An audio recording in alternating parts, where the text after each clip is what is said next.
Another one bites the dust. I'm talking about game closures or game studio closures today. PlayStation have done it again. They've announced that 2 studios are being closed down. This is what I feel like I'm going to end up reporting on by doing this new format of like reporting daily on stuff that's going on in the game news, because it seems like that's the only thing that's happening. There's been 2 studios that are closed down.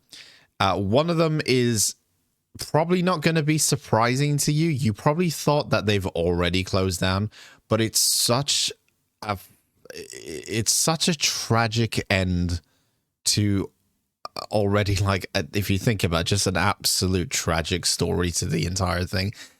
Aside from the memes and everything, and people kind of making fun of the fact and the fact that they failed so badly with their game release, it's super sad when you kind of look at it, the amount of people that worked on it, how long they worked on this particular game, and how long they've been up and running, and how quickly their game just sort of stopped. Firstly, I'm going to talk about Firewalk Studios. Firewalk Studios are the people who made Concord. Do you remember that game? You know, the game that got released. It took 6 to 7 years to be made. Got released and barely had anyone playing it. The team multiplayer shooter, the one that tried to be the PlayStation Overwatch. Yeah, that one. The game that lasted around about 2 weeks at most, I believe, a week to 2, before the entire game got shut down.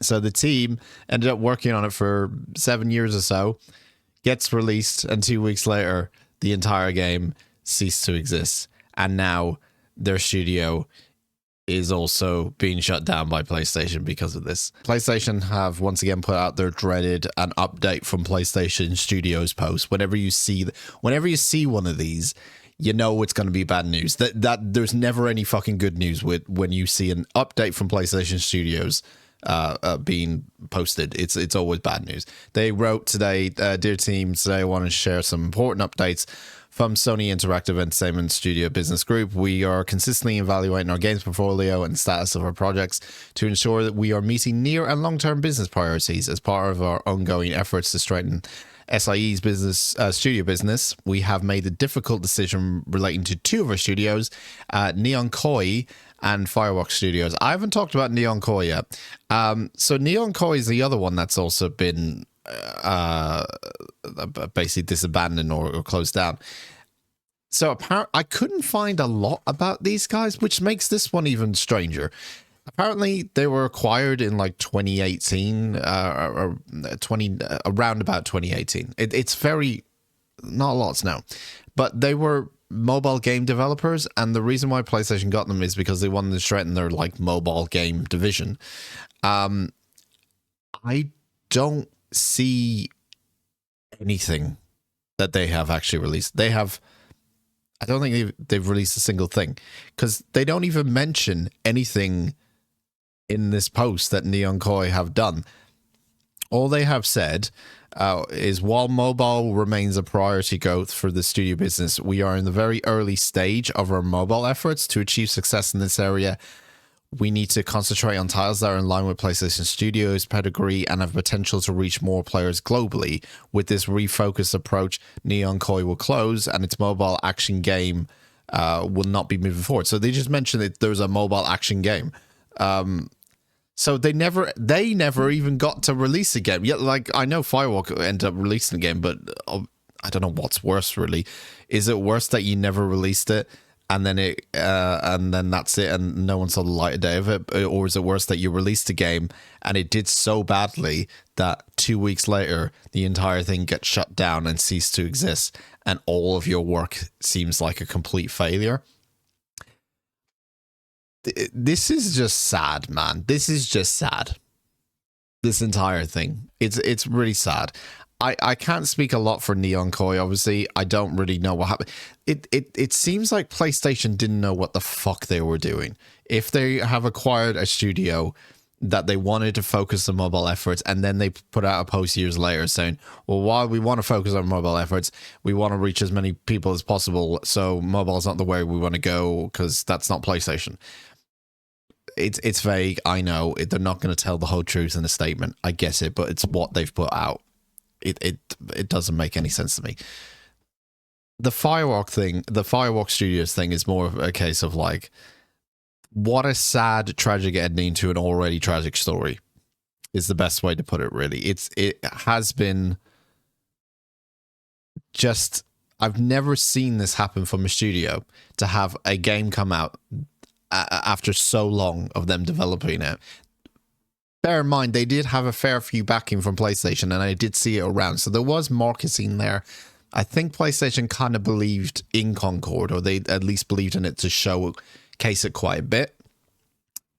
But it just was, again, and this is the problem with a lot of the studios closing. It's not necessarily studios' fault, really, and it's the planning. It's the people who decide this is the type of game we want to make. Most of the time, studios closing down is the reason they're closing down is, and this is not just like a get out clause for PlayStation closing down. Like, they're mainly part of the problem, because they have come up with the plan of what they want or what type of game they want when they acquire these studios. This is the type of direction we want to go in. We need this studio to make it. Let's acquire this studio and get them to make that type of game.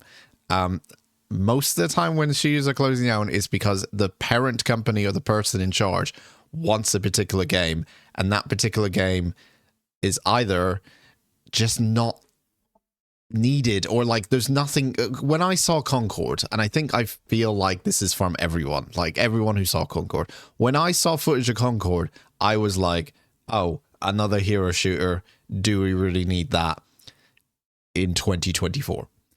Like, I think PlayStation obviously saw what Overwatch did, and possibly at that time as well, when they acquired them, they started to see like maybe Overwatch is going to slightly go down in player numbers because of Blizzard stuff and all that kind of stuff. And maybe they saw like this could be the one that kind of gets everyone to move over to, or at least have some sort of flagship hero shooter that the PlayStation can have.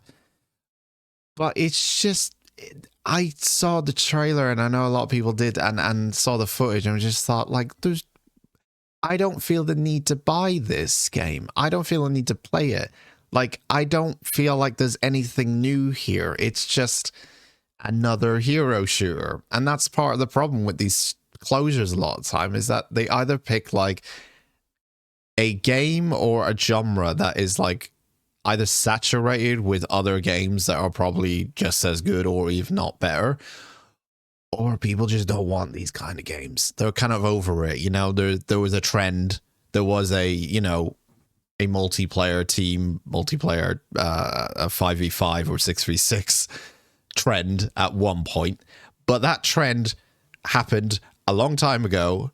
I know it's when they probably acquired the studio and thought, hey, this would be a good idea. But like, you can't, it's unfortunate. Look, it's unfortunate, but like,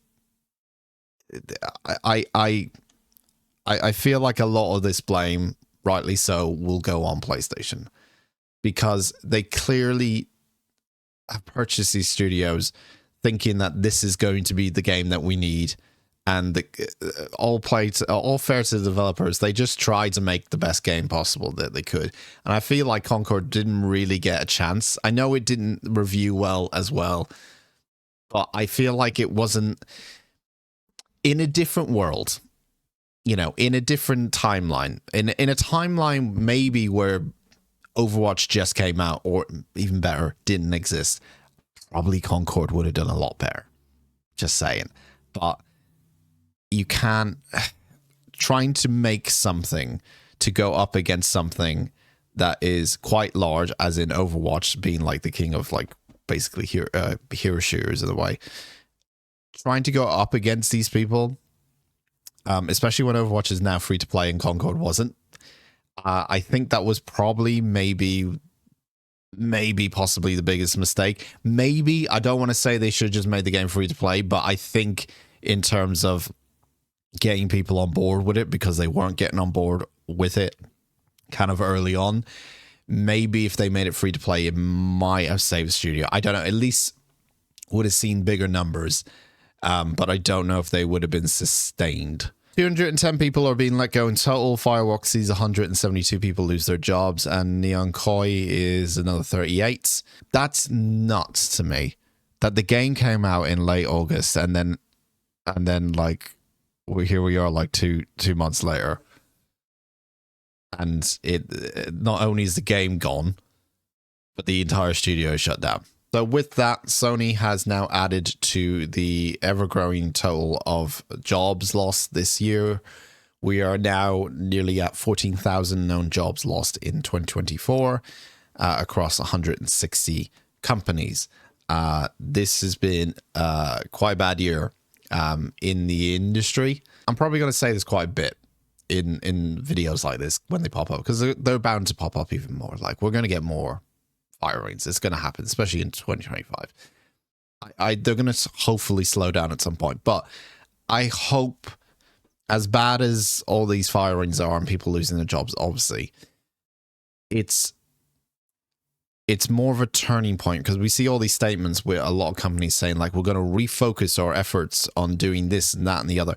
I hope it means that they just, it means that we're not going to just not take risks, but we're going to be strategic with our planning this time around when it comes to budgeting games that need that type of budget, like not over budget games and things. I talked about in the Ubisoft video with that I did a couple of days ago with the Prince of Persia. That was 200 million, the budget on that game. 200 million, which is mostly around about the same you would give like to a very big AAA game like The Last of Us Part 2, which was 200 million budget. I hope all these firings leads to a more sustainable like industry where people know the consequences now. It's very easy to fuck up in the games industry, especially if you are a big studio, or at least a studio acquired by PlayStation, pumping a lot of money to make a big game.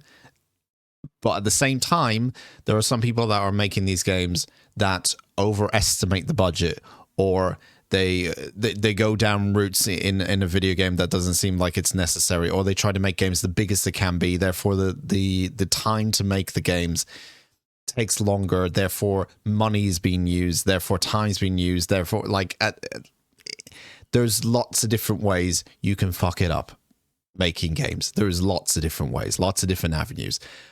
I hope what all this bad news and the firings and everything that have happened this year leads to is to more strategic planning when it comes to making or setting up projects for all different areas, whether it's financial, whether it's how many people are hired.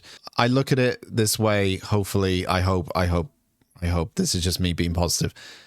With bad news comes, lessons learned, and then a brighter future because of it. The whole Firewalk Studios thing, though, is probably, out of all like the firings or all the closures of companies, is probably one of the most tragic, though, because of like how their game doesn't exist anymore, and it only existed for 2 weeks, and now everyone's forgotten about it, and that's it. And that's how many you spent 7 or so years making that game. I feel so bad for the developers about this. Like, I legitimately think that they must be gutted with everything that's just happened with this studio, with this game, with PlayStation, with everything. Brighter days ahead, I hope.